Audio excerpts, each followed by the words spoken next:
addressing it. Stop shaking, Rob. And welcome back to another episode of New Filter. Projecting a negative or false narrative on you. It is putting these people in a very triggering experience. I'll be right back here.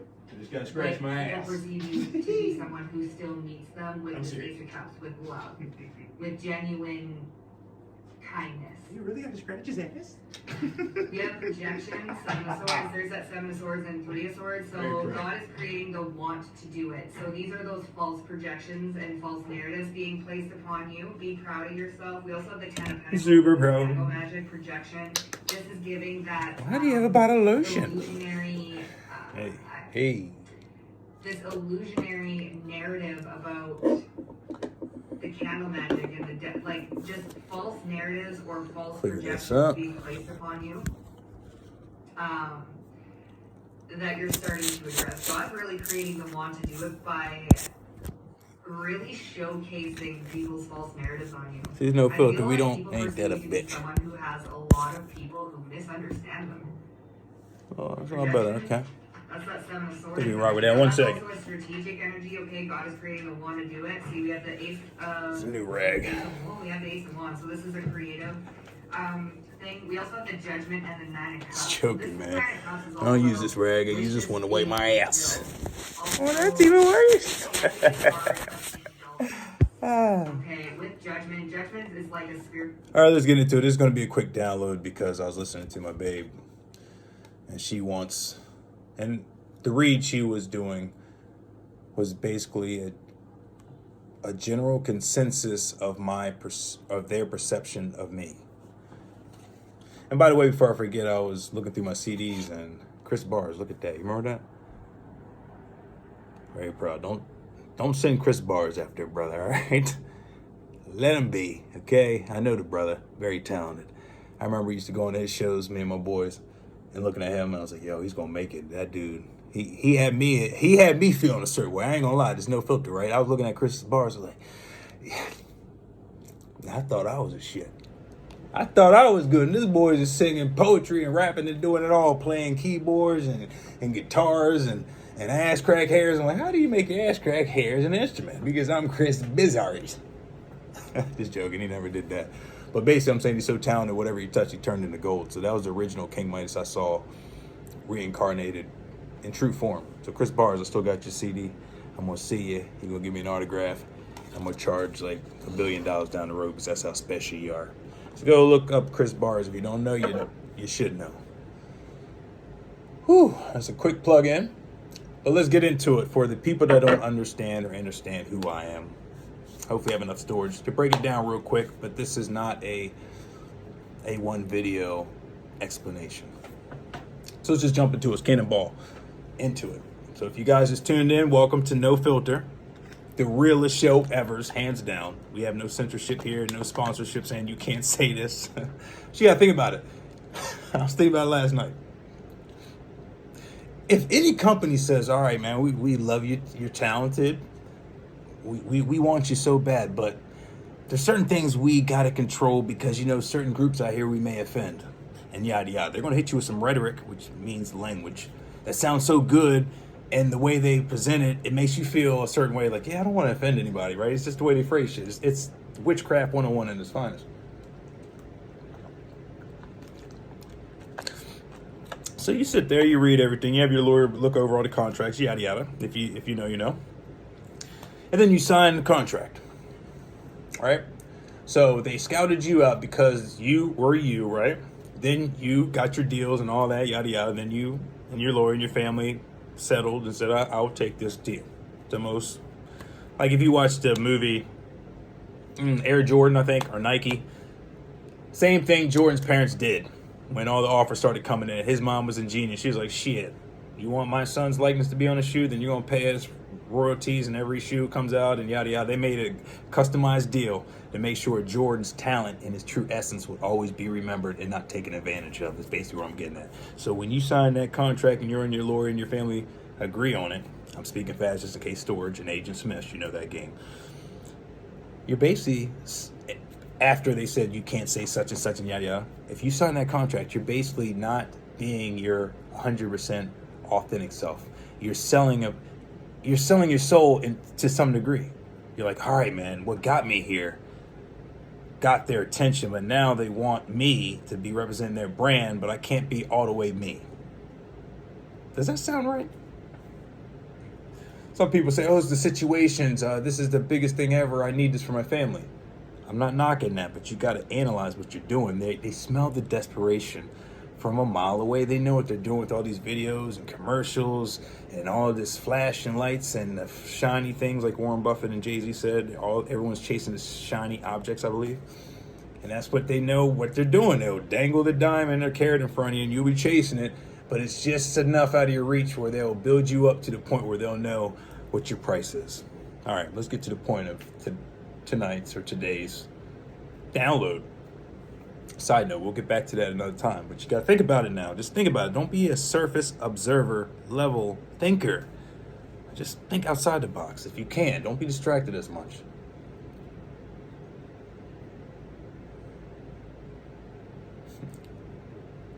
I'm actually utilizing the pause because I know you guys are anticipating what I say next. So I'm actually doing what I loved my celebrities back in the day used to do. Like when they're on, they're on stand-up stage and they tell one of them jokes and they just take a pause and they do something like this. Like Dave Chappelle, I love that dude. Still gotta ask I love Dave Chappelle.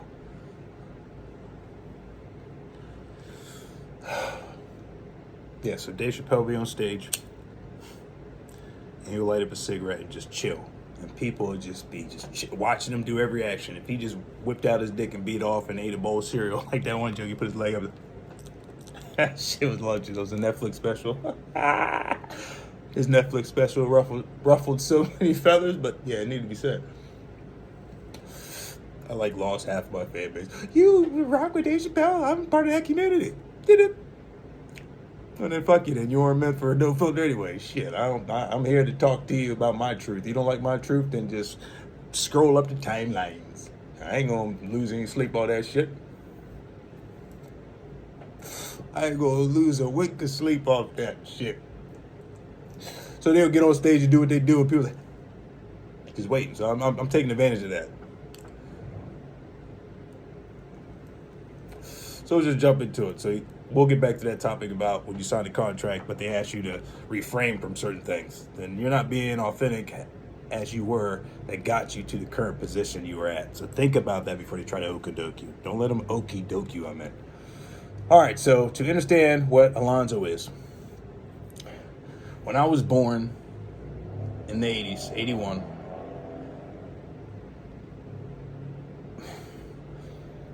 I just remember my brothers always watching Star Wars, Stan Lee cartoons, Captain America, Spider-Man, the Hulk, Iron Man, Silver Surfer. The list goes on. Fantastic Four, yada yada, right? Batman, Spider-Man, all that good stuff. The Justice League, you get it. And when I watched those shows, I always felt inside of me that I could do those things I saw on TV. I was just one of those kids. And let me get to the story too, before I forget. So I was one of those kids. I just was very imaginative. One day in my backyard, I was climbing up a tree that was near our honeysuckle. Because my dad was a farmer. It was awesome to see him come home and just go in the backyard and just farm. It was like his therapy. All right. Side note. So I was climbing this tree next to the honeysuckle or the grapevine. That's what it was. The grapevine we had in our backyard. And I remember grabbing or grasping for this branch, and I didn't grab it, or it was one of those. If you are a tree climber, or you used to climb trees, you know what I'm talking about that false bark. It's not false, it's real, but you don't know it's dead, but it's still holding on to the husk. But you grab it, and then it just happens with your weight, it just breaks off. But you're so confident every other branch looks similar, so you're like, well, that's just going to just be like, oh. So that happened to me. I fell. It was pretty far. I was a small kid, so I don't know how high I was, but I fell flat on my back. The wind came right out, and this happened twice. I was in Turkey too, and this knucklehead named Matt, my next door neighbor, it was snowing, and there was a wall divided between our apartment and the Turkish apartment. Our apartment was the American military soldiers that stayed there. Other apartment was just Turkish civilians. So we would climb over the wall, but over the wall there was a their apartment had like this big ass drop down. It was a drop. You know those little drops you have in front of your window you can put soil down and grow plants and shit? It was like shaped like that, but it dropped down like fucking 5 feet or something, 10 feet. It could be far. So Knucklehead Matt was just always trying to go over top, and we were wrestling, and he's like swung me around, and we knew we had to watch out for that hole, but he swung me around. I think he did on purpose, probably. Yeah, the devil's exactly. Yep. Tried to kill me. So basically, I fell down that bitch all the way down. On my back again and bruised my ass cheek. That shit was I was like, ah! Thought I was dead because I forgot to tell you, there was like long ass fucking like, I don't know, I was about to say 2x4 shape, but it was long sticks with nails poking out. So I was about to get crucified. I luckily missed all those nails and fell flat on my back, thought I was dead, and some Turkish person stuck his head out the window because those windows and it was just a big gap. When you're a kid, everything looks larger. So when I go back there soon, then I'm gonna look at if the building's still there, and I'll say, oh, that wasn't too far of a drop. But you know, when you're a kid, 4th grade, everything looks gigantic. So I fell down, missed the nails. This Turkish gentleman, like I told you a few videos back, Turkish people are very friendly, man. European people are just friendly. They're different. They hit different out there, man. They will help you without asking for money. Like us American snob people, nose in the air. Okay, they need a flat tire. Hell, I'm not gonna help them. But if you were in that situation, you didn't have AAA or whatever, you would want someone to help you. Okay, so besides that part, Turkish person pulled me in his apartment and basically made sure I was good, gave me water and shit, and then I limped back. Matt's like, oh, I'm so sorry. He was crying. So like he was upset about it. And then we got back to my apartment. I told my brothers and my dad. He's like, hey, stop fucking around. So I learned a lesson then. But when I fell off that tree, that same thing. Like, but hey, what's going on? I was like, hey, stop playing around in the woods, man. I'm thinking like you the predator and shit. Animals back there, it's just they be like ruffling in the bushes. Like, what the fuck's going on? I don't want to put the Frank C on them joints, some little laser beamers. I don't have to activate Jarvis or Zarvis or the ghost drones. What's the ghost drones? Fuck around and find out what the ghost drones are. I'll give you a scan, heat signatures, predator scan. Different species of alien scan. Okay, our cousins are out there. That's cool. So I fell down the tree with the false bark. But somehow I was looking down at my body when I was laying down on the ground from the tree. And I was like, I swear to God, I saw my own body there. Hence, I know now my soul was leaving.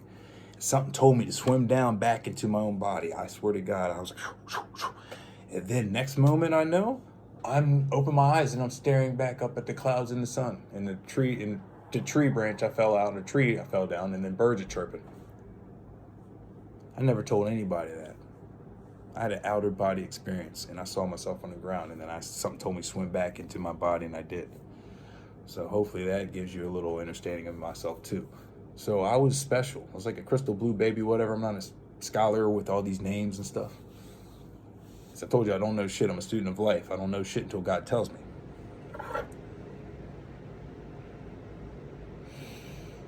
Breathing control. So I had an out-of-body experience. So we'll get further in depth another time. So throughout life, I'd always test my abilities. Since I was in school, I still do watch a lot of shows, movies, drama, political science, whatever. I'm a wealth of, I like absorbing knowledge. That's my shit. History Channel, all that stuff. Aliens, X-Files, UFO hunters. That's me. So I was always a Fox Mulder to get you in the context of where confirmation bitches. Message. Yeah, this phone confirmation is synchronicity. So if you guys think I'm bullshitting, when I be dropping jewels, my ancestors like, ching, they talk, or the lights flicker, the candles, whatever. You know, you know. And I'm not messing with any deep, dark entities that I know of. I mean, I'm protected with the dark. Basically, I feel like I'm Noah, and I have the Watchers. With the, thank you for the breeze, that's awesome. With the assistance of my ancestors and yada yada, and the spirit team, the Galactic Council, all that stuff. If you know, you know. So, but I'm not doing any witchcraft. I don't use Ouija boards, just to let you guys know. no blood sacrifices. I don't do none of that stuff, okay? And I'm just natural. So I would always test my abilities with people. And people would always gravitate to me when I was a kid. Man, you're so cute. I like your dimples. You look like Albie Shore. And you look like, I forgot what, from the Jeffersons. What you talking about, Willis? Arnold. Yeah, you know what I mean? It's like they would always relate to me to a character. When DMX was out, and after the Belly movie came out, they're like, man, you remind me of Bunny from Belly, which I want to watch that movie, man. That movie's hard as a bitch. Rico chewing a banana. Got the dime on them. That movie was just filmed right. Hype Williams. Oh, damn it, Hype Williams. He did a great job with that, but this is a stay on topic, baby. So I watched that movie. But so people always related me with celebrities. So that's another sign that you're special. When people relate to you of a celebrity, or they're like, oh, you're a good impersonator. You can make me laugh and this and that. Or they'll just tell me their life story and I don't know them. So these type of traits, if they fall in line with your life experience, you're a chosen one as well. Look at your hands too. You have what looks like sevens or an M. You're a chosen one because our hands have codes, and our whole body has light codes within our DEA. If you know, you know, D-ethoric acid. And for humans, you have DNA, which is just a synthetic from us. We're 9 ether beings, you're 6 ether beings. If you want more in-depth knowledge, why don't you go follow Jamal? I was trying to plug in the sponsor. A word from our sponsor. Why don't you follow Rashad Jamal on YouTube, Facebook, Instagram, and on YouTube, look up the University of Cosmic Intelligence for all the in-depth knowledge on how to find out who you are. If you don't mind blunt, no filter type information, go to his channel. But if you are easily offended and you don't want to know about yourself, then I highly recommend you don't go there. But he welcomes everybody if you're willing to learn. Why are you putting that seashell to your ear? If you know, you know. But this is just to figure out about me. So I was always relatable to celebrities. Me and my brothers, if you didn't watch a few episodes back, we like to dibble and dabble on hip-hop, freestyling when we're drunk, smoking weed in the cars, hotboxing. And I like Be Real shit too, by the way, man. Been doing the hotbox. I was like, man, we used to hotbox all the time. But shit, I need to get on your joint, Be Real. Holla at it, brother, man. I want to see if I can hang with y'all. Because I be watching the episodes and I know about hotboxing. And I'm like, God damn, y'all still in that bitch doing this? Fuck. Yeah, so shit, I know about hotboxing. Y'all be getting down. So Be Real, holla at it, brother. Cypress Hill, exactly. That's another. Cypress Hill is a shit. Helter Skelter. I don't know what I was thinking about Helter Skelter. Yeah, man. Rest in power, Sean P. That's my nick too. Yeah, one story about me and Sean P. Me and my boy Mike were at this one event that he was hosting, and he had his Dallas jacket on. It was in D.C., and it was like Redskins territory. He got on stage with the fucking Dallas Cowboys jacket. He knew what he was doing because he's smooth like that, right? So the crowd's like, woo, woo, woo. And of course, Smooth might get on that joint like, man, come on, man, you know you like this, right? He was just playing into it, like, oh, yeah. But he made the crowd fall in love with him. So Helter Skelter was performing. The boot camp clique was performing that night. And so knowing me, I'm the infiltrator, you know, Grease Monkey, Paulie. I love The Sopranos. So yeah, I was like, okay, we ran out of weed too. That's what it was. We ran out of weed. We knew Helter Skelter was in the building. So I was like, all right, bet we gonna go see him. So I see the DJ. Somebody tells me, oh, the DJ got some weed. So I'm talking to him. I'm like, yo, boom, weed. He knows we're hosting. I was like, yo, you got no weed? He's like, yo, I got some nugs right here. I was like, bet. I was like, all right, I got 1 or 2 backwoods. And then I'm with the DJ, so then I know the green room's there. So I'm like, all right, I'm brave enough now. Fuck it, let's go in there. So I go in there and, oh, man, what's his partner's name, man? Oh, man, deep voice dude. Sean P. and P. I was about to say P. Rock is another dude, too. He's nasty. Very talented. Man, his boy, his right-hand man. It slips from my mind right now, but I walked in the room, they looked at me like, who's this nigga? And me and Mike walk in the room at that time. Like, who's this nigga? But they knew we were hosting, so they gave me the face like, what the fuck? Sean P., you know Sean P.'s face, his stern face. Like, new breed, his face. Every time he does a video, I love that brother too. He stares right through your camera, and it's like, God, it burns through your soul, man. I'm like, damn, brother. Very stern. I like that energy. It hits me too. I'm like, God damn, you looking right through my soul. And I know myself. But what? Get out of there. Get out of my head. That's a deep brother. Follow New Breed 404 or New Breed 44. I know you little fees out there. Oh, what are you doing? Boomerang back at you. Be sure fee if you had to think about that. I'm thinking right now. Yeah, New Breed. Look them up. New Breed Global Truth on YouTube. Very deep, brother. So we get... Thank you for Spirit Team bringing me back on point. So we go in the room. They're like, who's this nigga? Who's these niggas? So we, charismatic, like, hey, man, we've been a fan of yours for a minute. We just telling them the truth, man. Fucking right. I got some weed, man. Y'all want to smoke up before you go? That's my thing. You want to smoke up before you get on stage? They look at me. And I'm like, first one speaks loses, right? I'm thinking they probably going to say, get the fuck out of our room. Fucking clowns, whatever, right? And I'm like, nah, cool, but I'm going to roll it. And I learned that too when I got around these artists.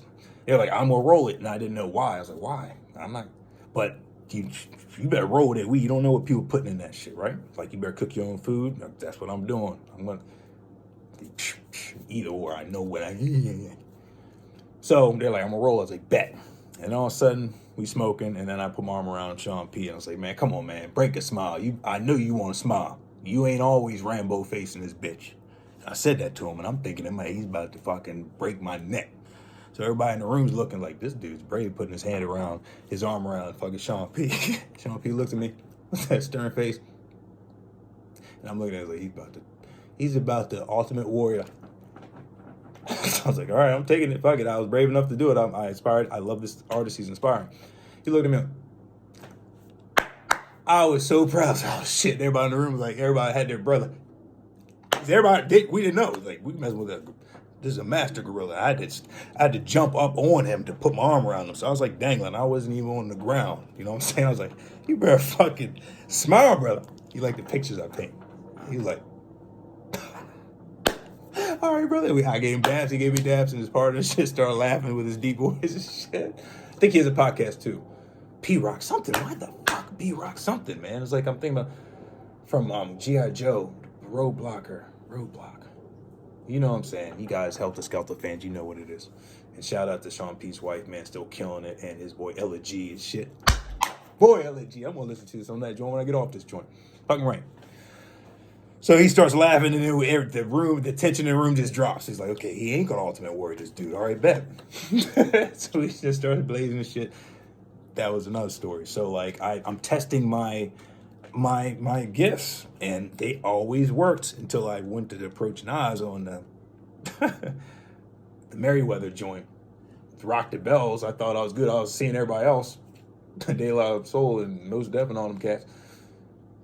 And Nas the singer was in the back of the room too when he dropped the N albums, that nigga album. Just classic. I need to listen to that too. I walked up stage because he was just getting off the stage, and I didn't know his bodyguards were like Ninja Gaiden. They were fucking ninjas. All right, did I see them? They're puffy guys. So I'm like, all right, they're cool. I've been on stage with Wiz Khalifa before, and I was acting like I was a fake photographer and shit. I just grabbed this white dude that had a camera at the Merriweather Pavilion show years ago.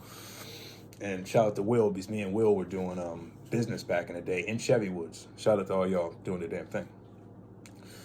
Yeah, stick with it. So y'all doing the damn thing, and Will... Fuck. Should I say there's no filter? Will forgive me on camera. I think we were doing business, we're talking until I felt bad about this. You introduced me to your cousin. Lady cousin. Very cool peoples. And I had the Wolfangs come out, and I was attracted to your cousin. I'm sorry, and I think you gave me the face when you guys were done your show. Confirmation, bitches. This was me and my boy Monty. We're chilling in the back. You know how what's that? It was Merriweather. Yeah, they had the food in the back and shit for the artists. And then you all had your tour bus back there. And I was hollering at your cousin. She had this red dress on. And I was fist biting like, God, yeah. And I kept it professional until your cousin came, because I talked to her before or something. And I was drunk at the time too, so I was very professional but Wolfman Jackish.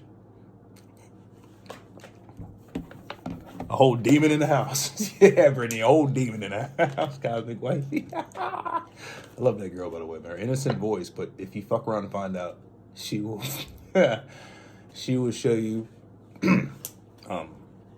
some act right. Yeah, let me stay on topic. So, where was I going with that? See, I'm lunching. God damn it. I forgot what I was doing with that. Oh, God. Oh, yeah, Will's cousin. Yeah. So I was very unprofessional. I got drunk. Thank you, Spirit Team. And after that, the communication just started kind of fizzling out because we were doing, me and my boy were promoters and yada yada. So boom, boom, boom. Another campfire story for another time. So those are shows that so that show I grabbed this one dude. I didn't mean to say white boy, okay? Everyone I love. But it was like an Italian guy. And he had a camera on after me and Monty got there to the spot. And then my instinct, life is a video game. He just lit up like a highlighted item. I was like, I'm going to highlight this dude so I can infiltrate. So I went up to him and was like, yo, you want to go around VIP with me? I need you to take pictures. He said, hey, man, I have no film. I have no film in this bitch. I was like, don't even worry about the film. I just need you to aim and act like you taking pictures. And act like you taking pictures. He looked at me like, I was like, what the fuck you talking about? I was like, just trust me and follow me, dog. So Wiz Khalifa was on stage. And we had to pass it because I know the owner and shit. So another time I was testing it. Wiz Khalifa's on stage with like thousands of people. I was like, all right, if I can get on the stage with this photographer, Wiz and them, if they look at me, it's like, who the fuck is these cats? They're going to see the Italian guy with the camera, so they're going to think we work for like Rolling Stones or something. Right? The Geppetto, the true Geppetto. That means puppet master. So I'm thinking of this on the fly. So I walk up on stage first to give the other guy that has a camera the courage. Like, yo, just follow me. I got this. I know Wiz would probably watch this. I was like, what, for real? But he would, if he has all those shows filmed, he would see me behind him with this guy. And I'm acting like I'm a part of the stage crew too. I'm like checking the wires and speakers and shit so I can make myself feel more official back there. And like, okay. And I had to do just taking pictures of Wiz doing show. I mean, performing. And then after that, I had a big ass cup of liquor or beer. So I kept on going to the beer guys. And I was like, yo, I work for the DJ. We need another round of beer. And I was staring at them just like that. And I would say, DJ, whoever's on stage, I had the flyers. I know the lineup. So I was just dropping name, whoever. I need beer, bada bing. Yeah, look at me, see if I'm bullshit. You remember First One Speaks loses. It's 27 minutes since we will wrap this up soon.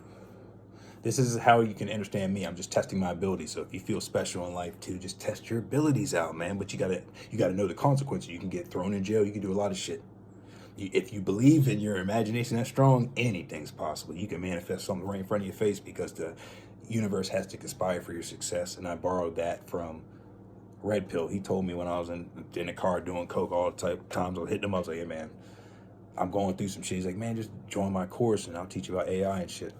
And then we just talked one night. I hit him up on Instagram one night when I was in DC.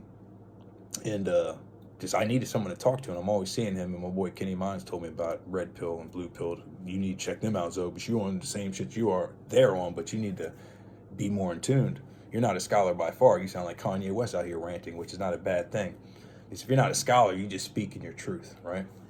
So I followed Red Pill, and then on Instagram, they have the phone icon button. So I call him up one night, and he's probably not going to answer. He answers. We talked for like over 2 hours, and then something tells me just to open up to him. I was like, yeah, I partied, I had this. He's like, you probably one of those guys that had all the white girls, aren't you? I was like, yeah, I did have a lot of white girls too, but I didn't discriminate. So I still love that brother too. And I want to work with him. So he was talking to me, and I was telling him about where I'm at currently in life, what I want to do. And he's like, hey, man, you need to follow me. I got so many facets. So follow Red Pill and Blue Pill. Rich Pill, I think that's his name on Facebook.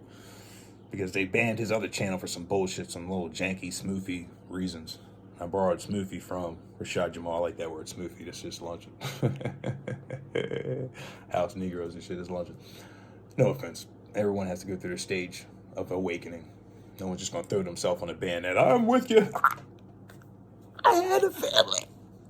So if you don't know yourself, no one's just going to throw themselves out on the battlefield. So I'm not even being unrealistic like that, okay? I'm a leader amongst many other leaders, and we're putting a plan together to get back our plan, which we already have. The devil has been defeated. And the frequency already feels like that. Everything's rising, so everything's happening accordingly to plan, and I'm figuring out more about myself, so I won't throw myself on no band. I'm like, yeah, I'm sorry, I failed you all. No, it's a stage, it's a lesson, it's levels to it. New levels, new devils. So I'm just armoring up. I'm Russell Crowe in the fucking Gladiator movie, which popped on like 3 days ago. I was like, I love the algorithm, I love the spirit. My Uncle Morris put down, so you need to watch the Gladiator. That's who you are right now. You just out there. Are you not entertained? Are you not entertained? Yeah, Russell Crowe. Yeah, man, the Unhinged movie. Peep that out. Russell Crowe be killing every role. And now I'm going to start seeing Russell Crowe in my algorithm. Man. It's just, every time I say a celebrity, then I see them on the algorithm. And props to Anthony Mackie, speaking your mind, man. How talent is not just by talent. It's like if you got to know the right person. So I'm rocking for Anthony Mackie. All right, stand your ground, brother. And you got a masculine kids and you raising up, stand your ground. Because a lot of these celebrities, god damn it, so why do you always do this? It's downloads. I'm noticing a lot of celebrities are forcing their kids to be bisexual and shit. And I'm noticing the patterns. Like, oh my God, they're forcing that agenda, the Baphomet agenda. Not everybody's doing it, so don't take it as a blanket statement. But you know what I'm saying? If you know, you know. If it resonates, hopefully it elevates. Because if I see you in public and you upset with me, I'm going to break it down easily. I was like, so why are you upset with me, brother? Or why are you upset with me, sister? Or why are you upset with me, goddess? Why are you upset with me, God? Because it's your fucking video. All right, well, what about the video? It's just... Is there anything specific in the video I said that ruffled your feathers? That's the face I'm going to give him. Anything. What? Well, do you want me to say that the video? What title was it? I would psychologically break it down until, because I know, I don't know, but I want you to tell me, because that's where it boils down to. Why are you mad at me? Because I'm doing something that you know that you can do, but you didn't do, and yada yada. But that's not for this video. Okay, shut up, left shoulder. So you get me? So I'm going to ask you just a simple question. Why are you upset with me, brother? For real? I wasn't supposed to say the truth? You know what I'm saying? Or my truth? And if I'm wrong, please correct me. You know? I'm not just going to jump out like Omar and Frank Castle. No, man, there's got to be a reason. We doing this the right way. It's love. I'm here to forgive and repent. Shit. I was a knucklehead and a dumbass plenty of times. So I'm not going to sit up here on my high horse and say, hey, you better not fucking ever do devil work. Get the fuck out of here. I wouldn't be so balanced if I didn't jump into the darkness, butt-ass naked cannonballing and dancing with the devil. Under the pale moonlight, me and Jack Nicholson and Batman 1 Tim Burton. I was a stunt devil on the ground like, that was actually me, man. They just made me look like Jack Nick. Another great actor. All right, every time you say these actors' names, you want to go deeper in history. All right, stay focused. So, let's wrap it up. It's 32 minutes. So just be yourself. Stand your ground. You know, I'm seeing who is working with the planet, who's not. All right, the patterns and all that shit. I was talking about the kids and all that stuff. That's what I was talking about. Forcing their kids to be bisexual and all that shit. That makes me sick. Because I grew up in the 80s and we didn't see that at all. If you were whatever you were that, but it was more like kept in the closet, right? But it wasn't like forced upon, like how, like, you fucking know. It's like, damn, these kids are popping out the woodworks. You see it in the cartoons, subliminal messaging. I'm like, it's everywhere. We understand how society works. We want everyone to feel welcomed. Okay, so let me say that first and foremost. Disclaimer, I'm not worried about getting canceled, but I love everybody, so I want to say that, so I won't be sitting here sounding like that, and you could take me out of context if you walk in a room and you just hear that part of the conversation. You're like, oh, well, what the fuck? So I love everybody. Your choice is your choice. I'm just saying the time period I was living in within the 80s, within our media and our television shows, we didn't have forced agendas, and we had cartoons that were just cartoons with just the agenda of entertaining, not having subliminal agenda messages within a cartoon, because we know kids are susceptible to whatever they see, they mimic. So through cartoons, these people that run the media just slickly put these things in there for dual purposes, to make you feel included, so you won't watch cartoons. Like, there's no people that represent me. Like, a lot of us gods felt a lot of times like, why are these shows not including black people? Or if they have one black person, it's just a token black guy. We noticed the patterns of that shit until we started becoming more comfortable for us to be intermingling. Man, there was so many patterns throughout the years and yada yada. It's just, that's an episode in itself. That's a whole fucking encyclopedia of episodes. But what I was getting at is there's multifaceted reasons why we're seeing these cartoons with these forced agendas and so forth, and it's different from our time when we grew up. We're seeing it's deliberately forced. But we want everybody to be included, so I love everybody first and foremost. So if someone sends you a snippet of just that diatribe, watch the whole video to make it make sense. So, people love to take your name and smear it in the mud. That means you're doing something good. They hate us because they ain't us, right? Franco, whatever his name is, James Franco, so this guy's lunching. But yeah, your brother's doing a movie called, April 1st to see each other. It looks very, I was about to say strange, but it looks very intriguing. Very intriguing. I'm gonna peep that out and see what they're talking, what the message is in that joint. She reminds me of some Venom symbiote type of shit, transferring vessels and yada yada. But art is art. It's made for us to think outside the box, and it's made for us to evoke our emotions, to think different. I like movies that are strange and are out there because it makes me think differently, which is the whole premise of my show. Plus, for us to have one platform, or amongst other platforms that can just literally be open. When people get asked a certain question and they get all tensed up, we can't talk about that here. Man, I'm so anxious for the time when I can turn on the TV and just see everybody be authentic. False identities ripped off. People saying exactly how they feel.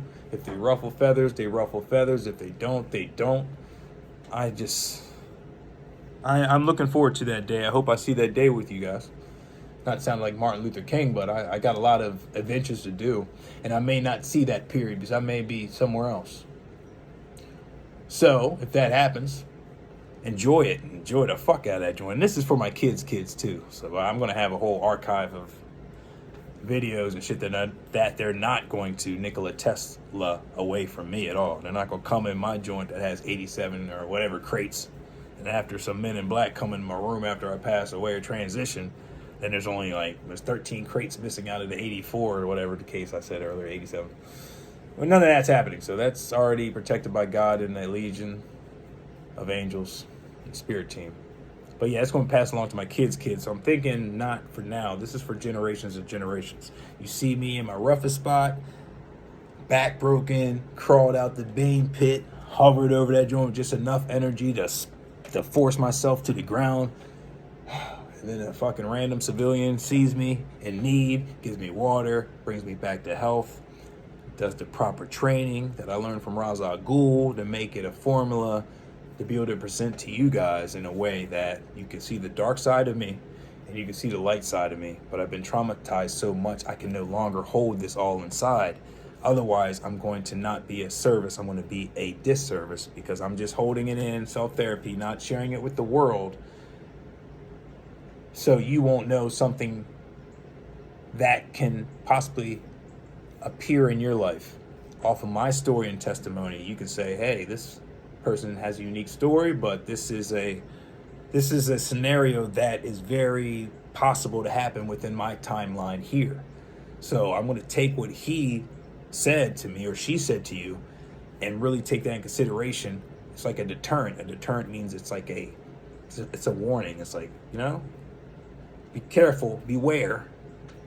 If you go here, these are the consequences. These are the pros and cons. So you got to literally analyze everything before you just do some random Nautica type adventures. Like a lot of these. Another topic. Yeah, man, that's another. I think that's a government ran program. They just got. Oh my God, there's another topic for another time. But yeah, do your research on random Nautica. Think about it, quantum physics types of shit and yada yada. Makes you think.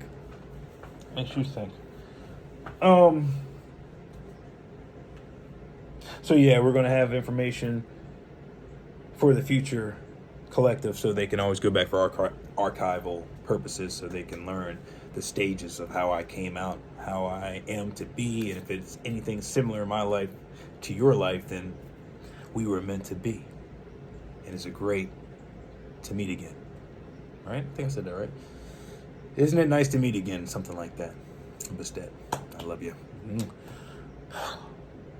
So much information is coming in. Thank you all for tuning in to another episode of No Filter. I am so proud and honored to be your host. I am so proud and honored to be your leader amongst these other leaders. I'm so proud that you all are helping me find myself, because I don't know shit until you all tell me. The chosen ones, you know what I mean? The ones that are connected, because I love listening to so many collective out here. I'm Charles Xavier with the helmet, and I just see a whole bunch of red dots or blue dots, and I was like, those are the chosen ones. And then all your perspectives help me understand all of my complexities. So don't feel lost. Please keep on expressing yourself and how you feel and how you view me, because that helps me understand my deeper shadow work. Because I feel like I'm done my shadow work, but I'm never done. No one's ever done this process, because it's an onion. It's so many layers to it. But the more layers you peel back, the lighter you are for you to be able to pop out your cocoon and blossom your wings to turn into a butterfly. I'll leave you all with that. Take care. I love you. Until next time.